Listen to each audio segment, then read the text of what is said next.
2 townhomes in Coconut Grove. Same street, same builder, same size. In 2024, one owner paid $4,092 in property tax. The neighbor paid $14,693. $10,000 apart. Same year, same city services. I'm Elena Stazhkova. I sell real estate here in Miami, and this is the number nobody shows you until after you've signed. That gap only bites people who bought recently. You find a house, you build your budget off the tax line on the listing. But that number belongs to the seller. The day you close, that protection disappears, and the county reassesses the home at market value the following January. Your real bill shows up about a year after you move in. Furniture can convey. Tax bills can't. Here's why the gap exists. Close to $900 billion of Florida property value simply isn't on the tax roll. Not hidden, not disputed, just legally exempt. The Homestead Exemption cuts a fixed amount off assessed value, up to roughly $76,400, mostly against non-school taxes. Then, Save Our Homes caps how fast the rest can grow, 3% a year or inflation, whichever is lower. For 2026, that cap is 2.7%. It caps the value, not the bill. Millage rates still move on their own. And the spread isn't even across the state.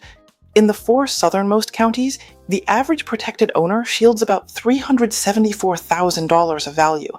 Everywhere else in Florida, it's closer to $119,000. South Florida gets the biggest benefit from this system and pays the biggest price for its side effects. Now the part that sounds like a fix, but isn't. Move to another Florida homestead, and Portability lets you carry up to $500,000 of that benefit with you. Sounds like it solves everything. It doesn't. The transfer has a ceiling.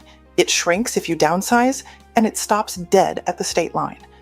And there's a cost nobody prices in upfront. A National Tax Journal study found that assessment caps like this one get built into home values, and that this kind of relief tends to fail first-time buyers most. Relief you feel every year in escrow has a way of showing up once, baked into the price you pay to get in. So, is this protection working exactly as designed, or a quiet transfer from people buying now to people who bought decades ago?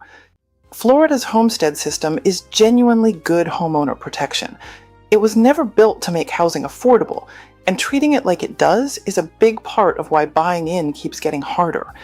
The people actually absorbing that reassessment reset are first-time buyers and new arrivals, not the long-time owners most people picture. California does something similar with Proposition 13. Florida does it with Save Our Homes. Different law, same behavior. The longer you stay, the more it costs to leave. And that has consequences beyond one household's tax bill. Multiply it across millions of parcels, and you get an inventory problem. Starter homes trading less often, empty nesters putting off downsizing, big houses sitting under small households. Timing matters right now, too. On November 3rd, Florida votes on an amendment that would raise the non-school exemption to as much as $250,000 by 2028 for residents established by the end of 2026. Newer arrivals wait about 5 years. It would also drop the cap on non-homestead property from 10% to 5%. It needs 60% to pass. Florida's Revenue Estimating Conference put the recurring cost to local non-school revenue at close to $11.8 billion. Supporters say local spending has outgrown inflation and population growth. Critics say that money comes back as higher rates elsewhere or thinner services. I'm not telling you how to vote, only what it does to your math. If you're buying, budget from the reassessed value and ask about portability before you write the offer. If you're selling, that tax line is now part of your pitch. Back to those 2 townhomes. The difference was never the property. It was the year on the deed. If you're buying or selling in Florida, I run this exact analysis on real deals, not averages. For the county-level tax and market data behind it, I work with Big Data Realty.